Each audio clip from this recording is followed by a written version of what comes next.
Oi gente, tudo bem? Sejam bem-vindos aqui ao canal Conversa do PH. Nesta quarta-feira à tarde, eu quero abordar nesta quarta-feira à tarde dois temas em um único vídeo.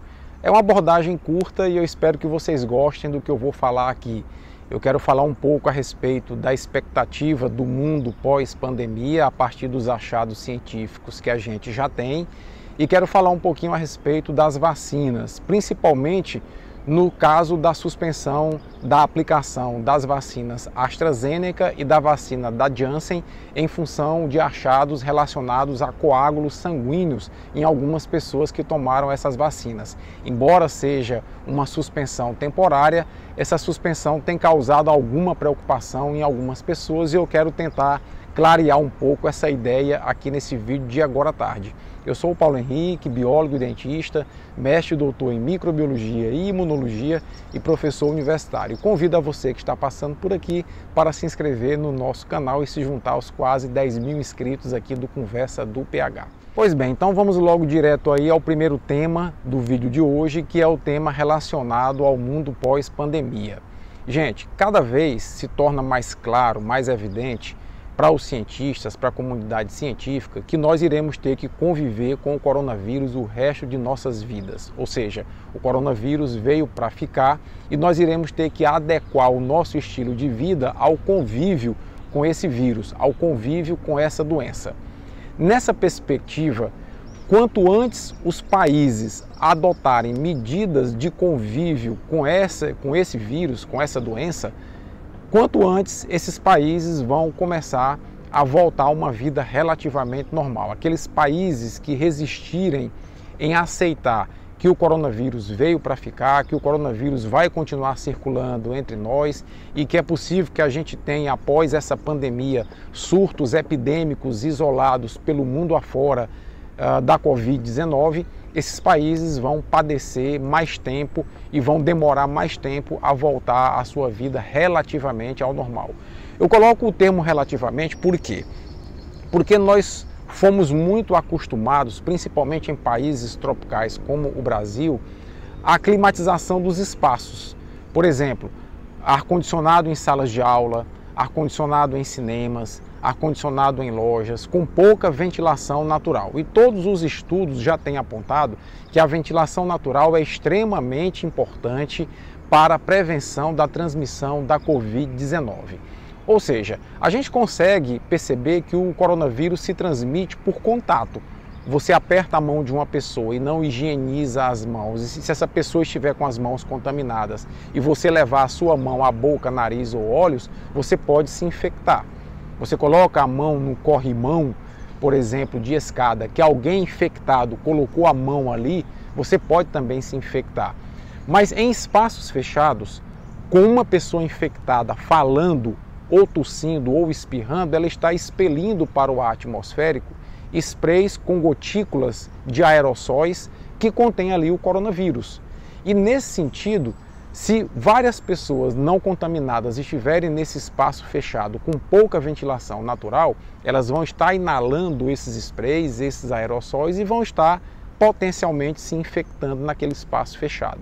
Então é necessário que escolas, faculdades, shopping centers comecem a trabalhar a arquitetura desses espaços de forma a privilegiar a circulação natural de ar, a renovação do ar, porque assim a gente conseguirá voltar a essas atividades com relativo grau de segurança. A utilização de máscaras me parece que vai se incorporar à nossa rotina do dia a dia de agora em diante. Naturalmente, quando você está num espaço aberto, como que eu estou aqui, sem pessoas próximas, não tem ninguém aqui próximo de mim a pelo menos 20 metros, você pode não utilizar máscara porque o ar circula de uma forma muito intensa e se renova muito facilmente.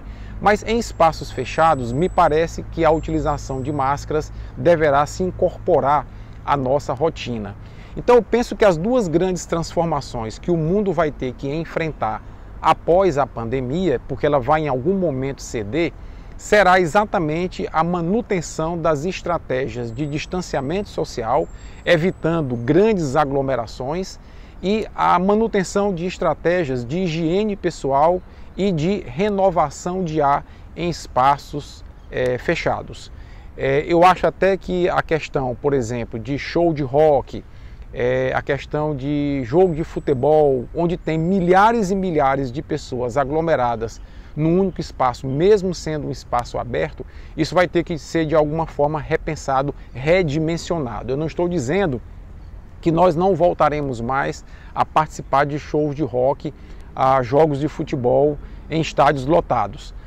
Mas nós teremos que repensar o redimensionamento da quantidade de pessoas nesses espaços.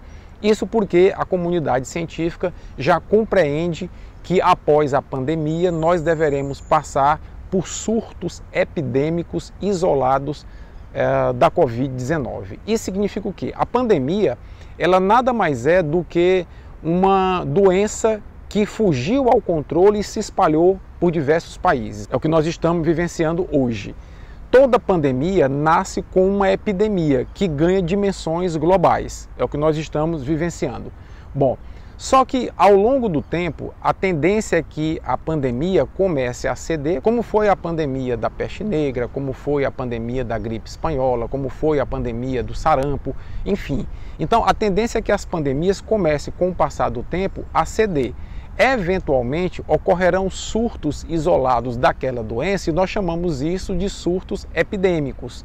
E esses surtos epidêmicos, eles devem ser controlados porque a humanidade já deverá ter adquirido ferramentas para conter o espalhamento daquela epidemia. Lembre que em 2019, lá em Wuhan, quando a Covid-19 surgiu, ela era uma epidemia.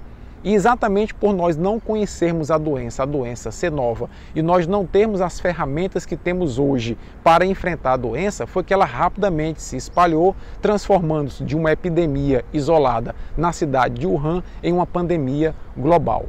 Quando as pandemias atingem um ponto de equilíbrio e os números de casos são os mesmos e se repetem aproximadamente a cada ano, essa pandemia transforma-se em uma endemia. Então a tendência é que a Covid-19 evolua para uma endemia com surtos epidêmicos esporádicos. Eu não acredito que depois que a pandemia de Covid-19 cesse, que nós iremos ter um novo surto de pandemia, uma nova pandemia, melhor dizendo, de Covid-19. Eu acredito que a Covid-19, depois que a pandemia ceder, ela vai aparecer de forma isolada no mundo, na forma de surtos epidêmicos, e ela vai se manter mais ou menos estável ano após ano, se caracterizando como uma endemia. Para isso, nós deveremos adotar medidas permanentes de monitoramento da Covid-19 e adequando o nosso estilo de vida a essa nova realidade. Penso eu que, como o sarampo que não foi erradicado, como a peste negra que não foi erradicada, a Covid-19 também não vai ser erradicada e nós iremos conviver com ela o resto de nossas vidas, como convivemos com o sarampo, como convivemos com a peste negra, adotando medidas de controle para evitar o espalhamento mais brusco dessa doença no futuro. Então, essa é a primeira parte do vídeo que eu queria colocar para vocês, como deverá ser o mundo pós-pandemia Covid-19. Pois bem, eu queria colocar também uma outra questão importante. A humanidade conseguiu, ao longo da sua história da ciência, duas grandes ferramentas para o controle de doenças infecto-contagiosas. Os antibióticos, que combatem bactérias, antibiótico não combate vírus, e as vacinas, que combatem bactérias e vírus. Então essas duas ferramentas, as vacinas e os antibióticos, foram desenvolvidas graças a trabalhos científicos sérios e consistentes. Pois bem, nesse sentido, tem ganho espaço na mídia relatos de coágulos sanguíneos em função da aplicação da vacina AstraZeneca, notadamente na Alemanha e na Europa, Reino Unido. Isso, inclusive, ocasionou a suspensão da aplicação da vacina AstraZeneca Oxford em mais de 20 países, uma suspensão temporária para se avaliar esse efeito adverso grave. E a suspensão no dia de ontem da aplicação nos Estados Unidos da vacina da Janssen, que também foi associada ao aparecimento de coágulos sanguíneos em 6 mulheres. Aí eu queria colocar para vocês aqui que toda vacina, todo medicamento é aprovado e é autorizado para uso na população mediante uma análise de risco e benefício. Se o benefício for bem maior do que o risco, as agências reguladoras liberam a medicação, liberam a vacina. Por exemplo, na Alemanha. Na Alemanha foram registrados cerca de 30 casos de coágulos sanguíneos relacionados possivelmente à aplicação da vacina de Oxford com o laboratório AstraZeneca.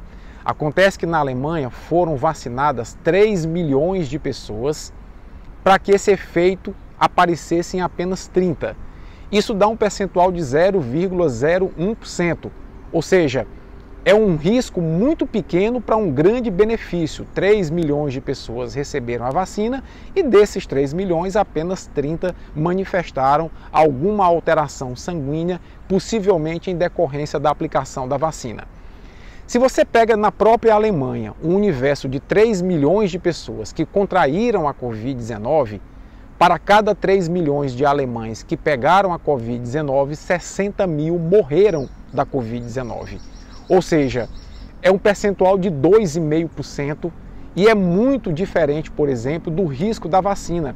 Não há como se comparar o risco mínimo, insignificante praticamente, da vacina causando coágulos sanguíneos nas pessoas, que é algo em torno de 0,01%, do que comparar com o risco do mesmo número de pessoas que contraíram a doença e um percentual de 2,5% foram a óbito em função da doença. Então, por isso que a vacina AstraZeneca Oxford na Alemanha voltou a ser aplicada e está voltando a ser aplicada em alguns países europeus.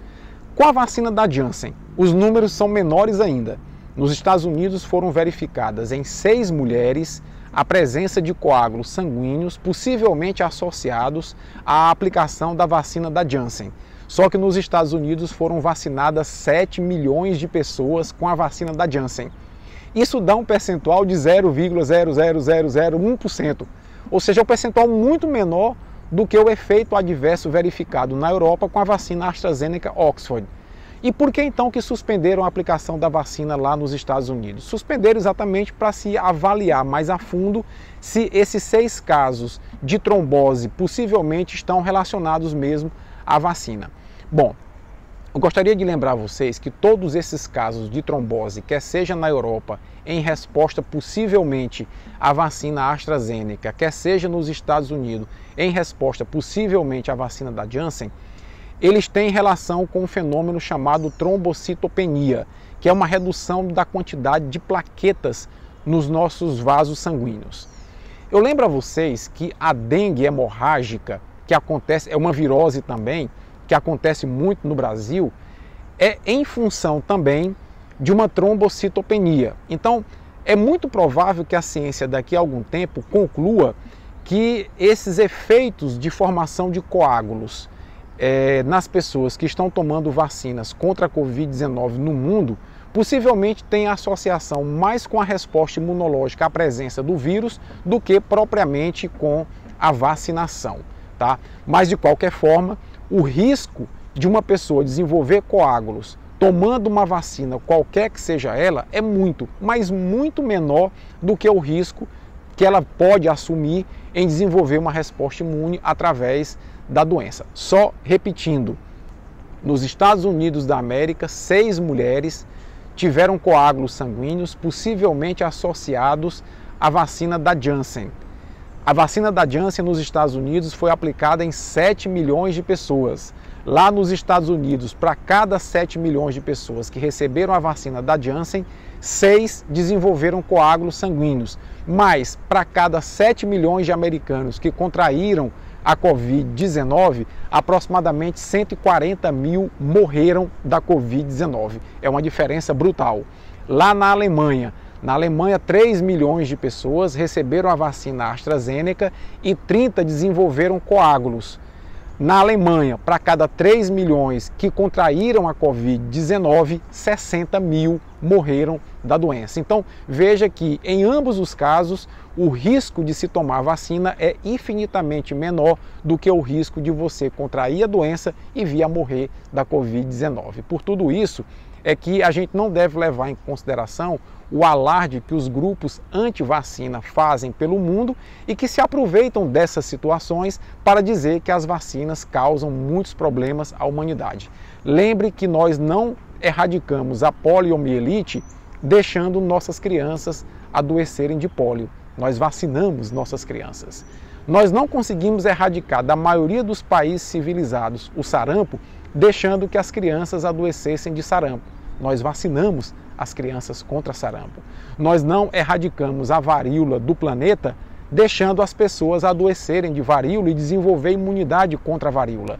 Nós vacinamos as pessoas contra a varíola. Então as vacinas têm se demonstrado ao longo dos séculos uma importante ferramenta na prevenção de doenças e em salvar vidas pelo mundo afora. Acredite nas vacinas. Então eu concluo esse vídeo dizendo a vocês que nós teremos que enfrentar um mundo pós-pandemia com uma outra visão de como nós deveremos conviver uns com os outros e com a doença Covid-19 e dizer para vocês que as vacinas serão, nesse mundo pós-pandemia, uma ferramenta extremamente importante para que nós possamos voltar a nossa vida o quanto antes à normalidade. Se você gostou desse vídeo, dá a tua curtida, deixa teu comentário, tua crítica e se puder compartilha para ele ganhar relevância aqui dentro do YouTube. Um forte abraço a todos, se proteja e proteja os outros utilizando máscara.